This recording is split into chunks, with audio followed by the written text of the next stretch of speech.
These are not short walks. We are talking of like 3 hours. We carry a water bottle, we carry a hat.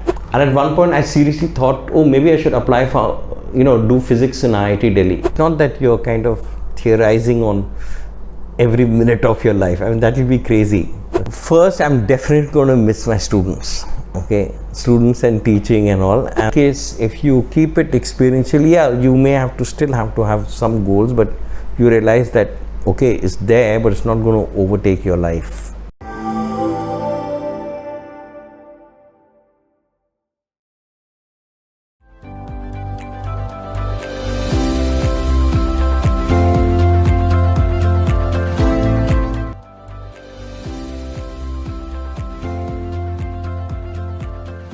I think in some sense over the last decade and a half, since 2010, I would say, because I got closely involved with a lot of East Asian scholars who are working on East Asian urbanism with the alternative geography group, which is anchored mainly in Hong Kong but also in Osaka, and we had conferences in Seoul.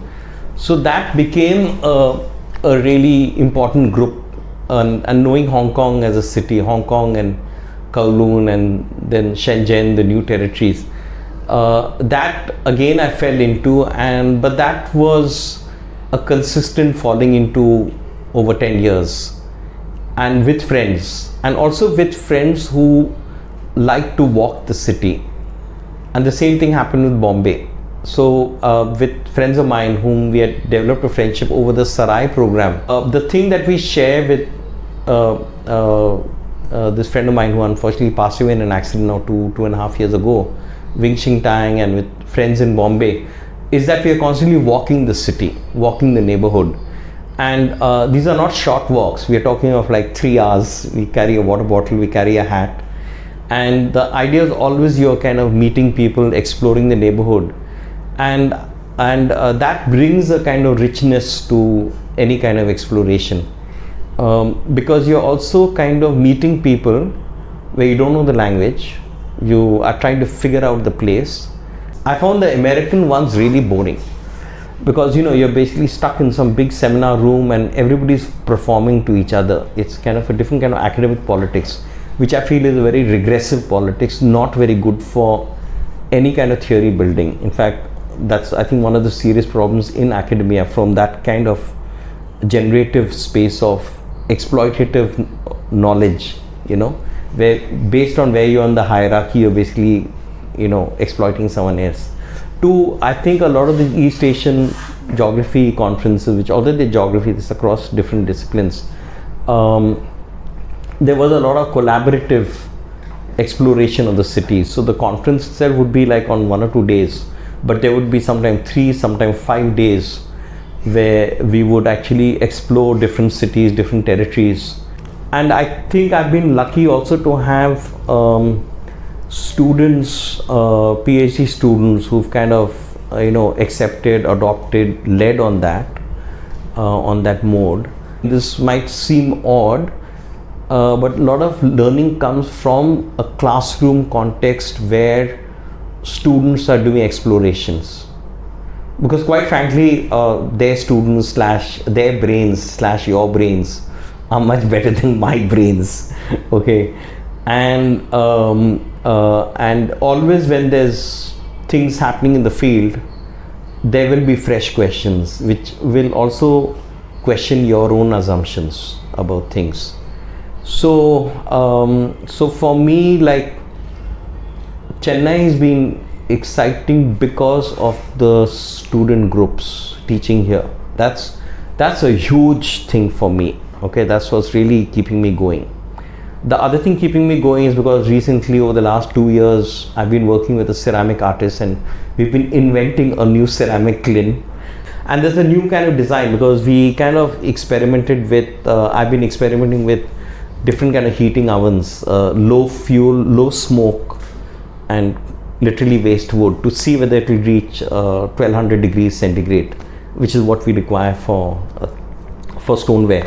But the process itself, and this quite frankly been totally on my money, and my family is quite okay with it, because I don't know, I've put in like 1.5 lakhs on it, and it goes up. But the point is this, that what do you know, if you only think about money, then you're missing out on life, well, money will come and go.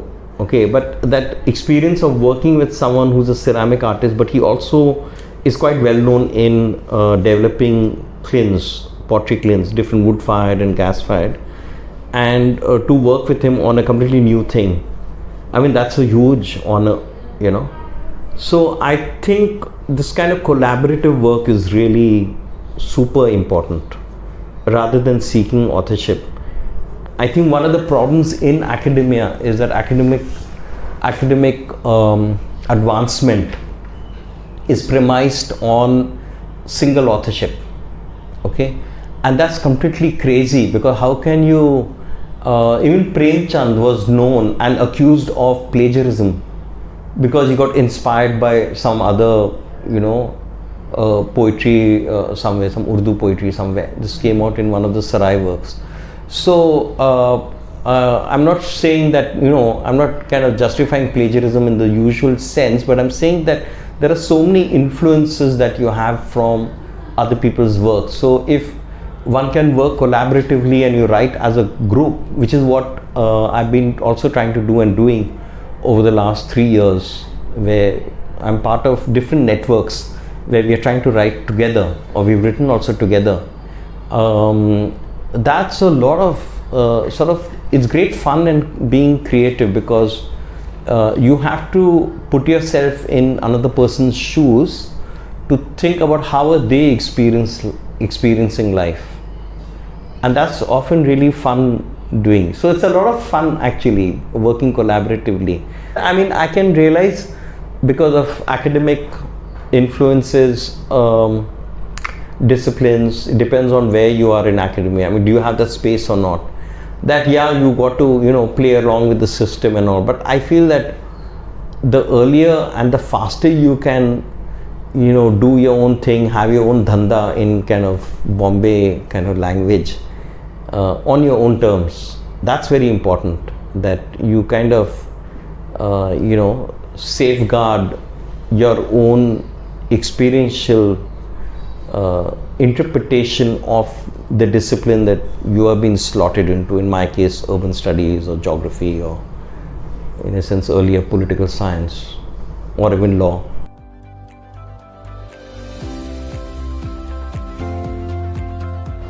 I think what I learned is really going back to those school days, where they had a kind of trust in us. They trusted our agency and gave us that space to explain stuff that normally we would be seen to be not good at. So for example, I was terrible at maths because I couldn't remember anything, especially when it came to exams and my mind would just blank out. Okay, like on trauma. But then when they started to explain things, and I suddenly got really interested in trigonometry, and in a weird way calculus, and actually I did very well in maths, because they kind of, in fact he was the first person who said, oh, you think spatially. So he would draw these big bubble diagrams of equations and try to, I thought that was so interesting. And I at one point, like the rest of my classmates, most of them got into IIT Delhi, and at one point I seriously thought, oh, maybe I should apply for do physics in IIT Delhi, because I was into astronomy at that point. We had built a small telescope, I had built a induction coil, and this was all out of raw material which we got from Jama Masjid, these waste markets.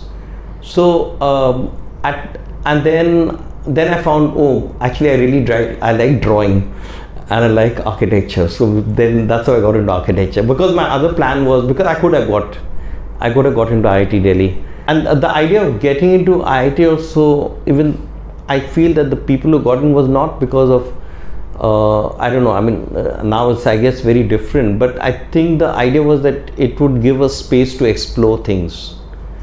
So I think that has continued. To come back to the question you've raised, is that even student spaces, okay, that's what is the foundational part, because you're working even when you're teaching, you're not teaching, and it's not a one-way street. It's always a two-way thing. Once you're working experientially, say you're working with a group of students in a particular neighborhood in Chennai, whether it's Tenampet or Ritchie Street or Tiruvamayur like earlier, or Chindralipet or something, when you're on the field, then you're basically equal. Okay, there's no real hierarchy, because the learning is experiential.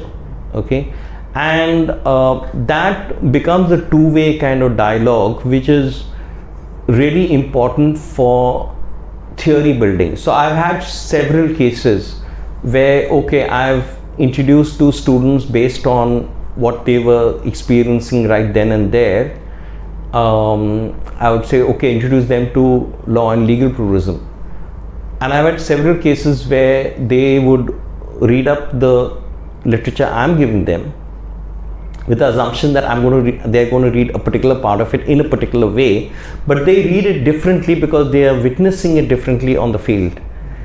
And so when they come back and tell me that, then it's a new thing for me, So in that sense, I think how does that then deal with a teaching system where you have to grade people?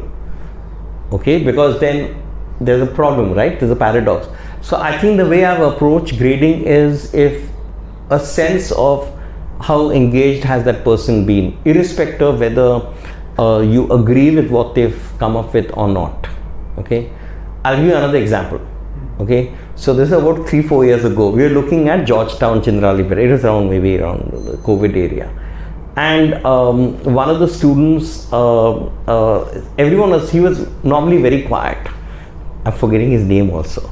And everyone else was prompting him, no, tell Solly sir what you really feel. Okay, because everyone else, including myself till then, thought that Georgetown was a great place to conserve. Right? It was a kind of almost a romanticized version of Chindralipet, that the street life, etc. You get North Indian foods in some parts, and then you get something else, and there's a huge economy. And this guy wanted to put up his hand, which he did, and said that I feel the whole place should be demolished. Okay, which was completely counter to what my point was. And that's what his classmates, they were all saying, no, prodding, tell what you want, they express your opinion, which I thought was really important. And he gave an argument, a very solid argument. That's why I'm remembering it over so many years. He made a very interesting, he said that, see, all the people I've talked to, many of the families, they hate the bloody place. This is congested, there's, this thing. If we had a choice, yeah, we like to work here because, our businesses are here. But if we had a choice, we want to live in a nice apartment block outside of this place, or have a place where our children can have access to a green garden and, they want to play cricket and all. So by, romanticizing about the place, you're kind of condemning us to be there. So, that was immediately a kind of a new kind of a position. I mean, it was always there, but the thing is this, that, I think the fieldwork gave that agency to that person to state a viewpoint which is counter to what the general tone is. That's a tough one. Yeah, I don't know, I'm always sort of enjoying life. I think it's useful to have a very fine line between what you would consider as academics, and a whole range of other things. If you keep that line very blurry, then you're constantly, in a sense, alert to a set of, questions in whatever you see without it being a burden. It's not that you're kind of theorizing on every minute of your life. I mean, that will be crazy. Okay, but you're certainly kind of posing a particular criticality, but also enjoying the material processes, and also realizing that a lot of things will not have a immediate kind of a explanation. things evolve. And I think, for example, in a metaphorical way, whether you're doing watercolor, or when you do watercolor, or you do ceramics, the two notorious kind of art and craft forms which are premised on uncertainty. And when you do watercolor, and I've been doing watercolor for a long time, you do not know, not even cannot, you do not and cannot know where you're going to go with it, because it is the material takes its own form.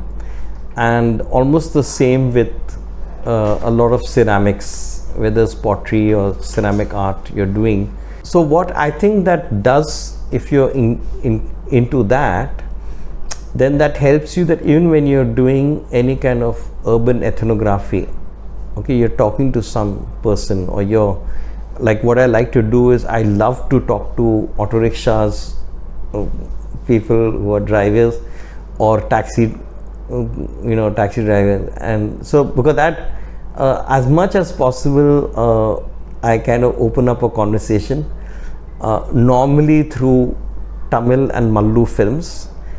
I don't know Tamil, I don't know Malayalam, but I find those films interesting, and I sort of, I can find some part of those films which are interesting for them, and that opens up whether it's the music or something, and that kind of gets a sense of how they are thinking and what's happening with them. And so I think in that sense one is always excited, because you're meeting people and you're going to new places, and some of it might connect up back into quote unquote academia, but not all of it, and you never know when it will. So I think it's always an exploration.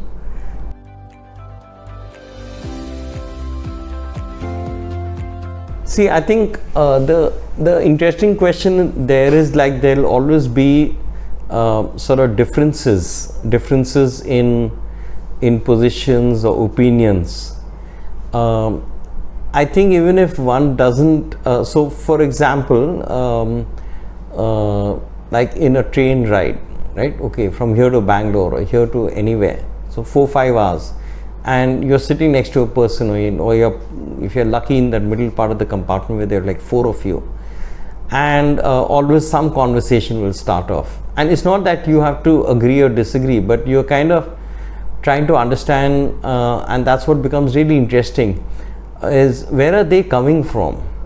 So I think one has to, if we take a position that people are not idiots, but actually they've got their own sort of validity, and one is trying to understand how are they constructing the world, which may be different from what you are constructing, and that also helps you also to realize things. So suppose you come across someone whom you like really detest or something like that, but that's also, you're trying to figure out why is that, what is that situation, how are they coming, and is there the other tougher thing, suppose you don't like someone, okay, or you meet someone you don't like, is that also that same aspect that's in what you're seeing there, is it also there within you? Okay, how are you sure that you're really not so different? Okay, maybe you're not revealing it to yourself also. So I think that line gets more and more blurred, and also it I think you got to also accept that you're not going to be able to know a lot of things. So whether it's teaching or retirement or something, I don't know, that line doesn't really, it's there in some sense, but otherwise it's you're constantly thinking of a kind of exploration of places.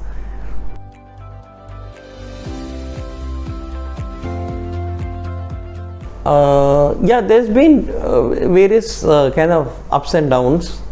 And say sometime even in collaborative work, say if you're working as a group and then maybe one or two people for some reason, you know, they go off on their own or they treat other people disrespectfully, or there's been some incident.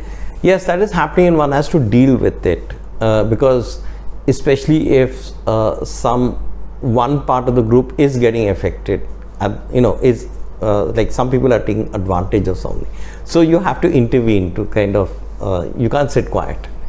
But at the same time, on quote unquote being hurt, and it's not easy, but I think that one has to say that in all system, whether it's in academia or corporate life or anything, there will be kind of you know, disappointing spaces or frustrating spaces, but that doesn't necessarily mean that that's all that is there. So I think one of the things, if one can pick up, is to say that, okay, I'm going to give this like basically 2 hours of my mental space for that, and then I'm going to move on and get on to something which is more interesting.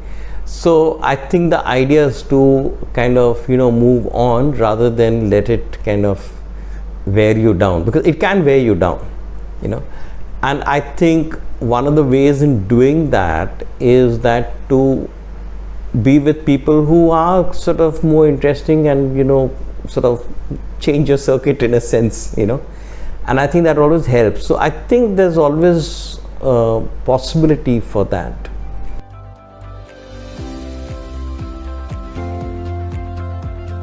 I don't know. I've never looked at it that way in terms of contribution and stuff like that. I've never really thought about that. I've just enjoyed myself, and maybe some people have found it useful, you know. So it's, I've never really thought of like, what is my contribution, or how am I going to change society, or, you know, this kind of big moves. I think maybe I've been suspicious of those kind of claims. So I think it's the small things. I mean, as long as, you know, if people have been generally happy, or they've got some of those kind of, if they've kind of got a kind of agency, okay, and you played some part of that, some small part of that, then that's a good feeling. Okay, I'll give you 2 examples, okay, and 2 very different examples.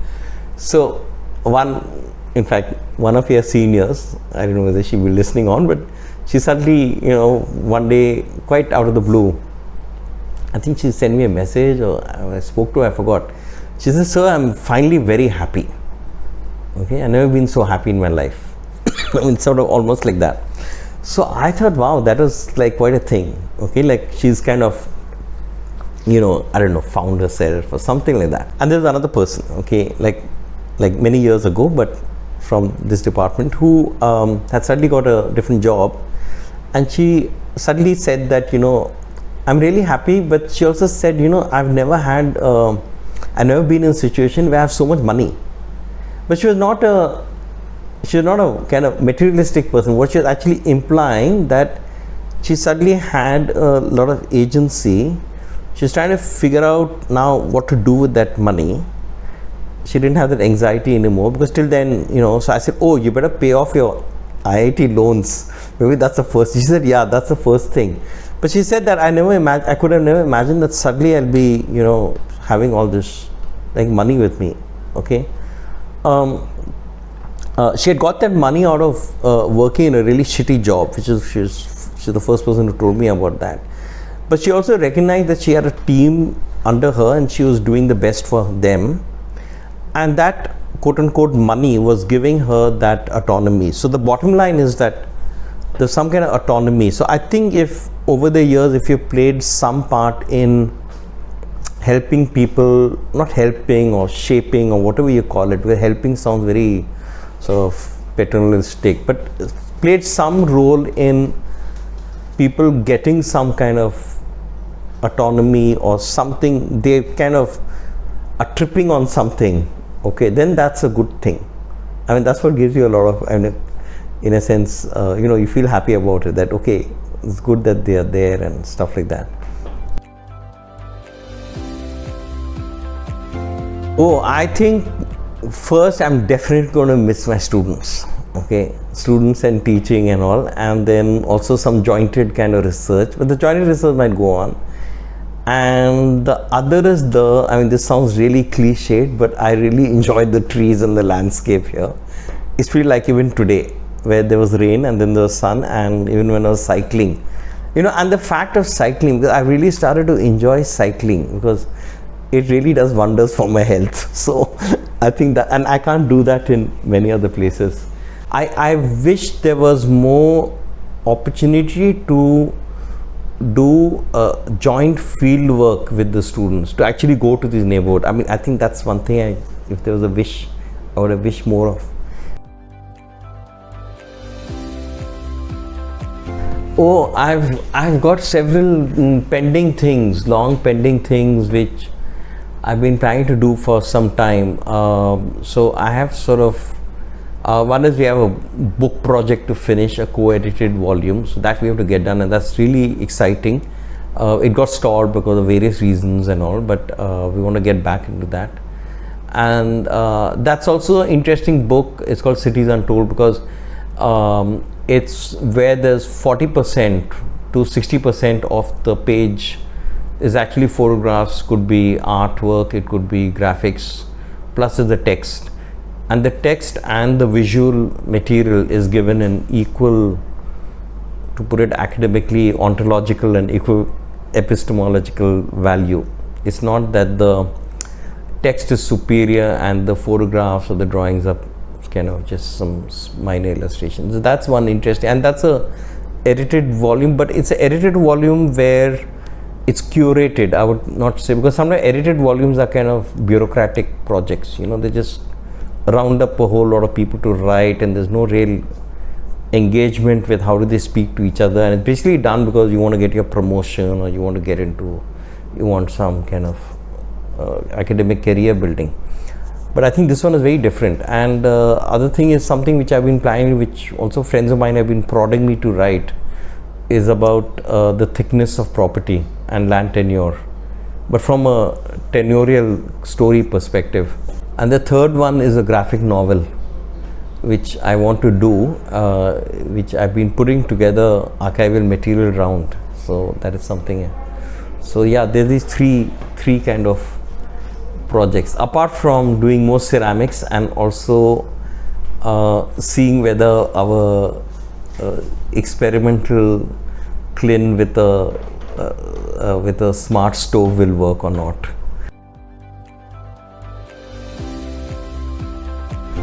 I think the main advice for quote-unquote younger academics, I mean younger because, okay, now I'm 65 or something, is mainly to, while you're doing quote-unquote academics, to keep it at the same level of engagement or interest or priority as something which would usually be seen as non-academic life.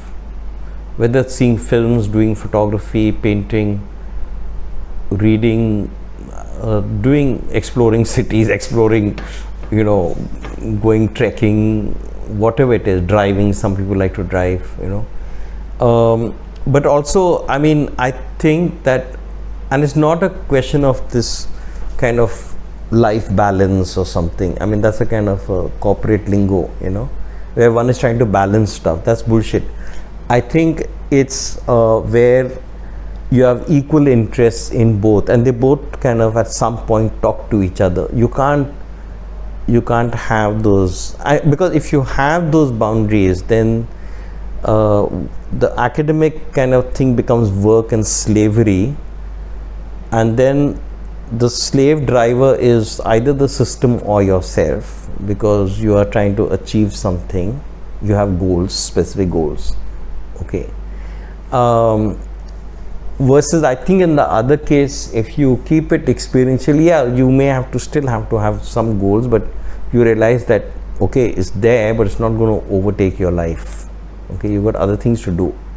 So I think that's really, and I think good academic theory actually comes out of that, because when you're too disciplined in in a particular system where you have to achieve something or publish something or something, you're going to be publishing crap because the basis for all that is not going to be there. So you're going to be basically playing according to what is sort of, the flavor of the month, okay? And you're constantly, also then that brings in a kind of arrogance and also abusiveness, because then you translate that abuse which is inflicted onto you into people who are low down in the hierarchy. Okay, that means it makes life messed up for so many other people. Okay, and the higher you go, the more people you're messing up, because the more people are below you, okay, quote unquote. So I think it's really important not to get, and most of the people, by the way, most of the people, and this, so I'm talking out of what, 40 years of experience, is most of the people whom I've seen who, were in that mode, whenever I met them later, I mean, I was struck by how unhappy they are. Although at the time when they were kind of on the top of the pyramid and, messing up other people in academic politics, it could be seen that they're very powerful. But it's striking how you meet the same people 5 years later. They just got nothing else. I mean, and they're kind of really withdrawn and depressed and stuff like that. So I feel it's really important to, do other stuff, whether it's making these LED lights out of, seed pods and, old aluminum foil and CDs, or teaching yourself. Like I want to get serious and about teaching myself piano, because I do have access to a piano. So I want to seriously get into that, and that's also not very different from academia, because what I want to do in piano is actually explore parts of jazz, because there's a speciality in jazz which then gets reflected in how you view other stuff, whether it's looking at refurbishment in Ritchie Street, or like what we've been all involved in, because your mind is working in that kind of material way, and so that's what's exciting about life. And yeah, thanks a lot, sir, for spending thank you. time. Yeah, great. Okay. The one which was basically sort of ways of working with material, but the argument was that the Indian education system was not giving money for field work.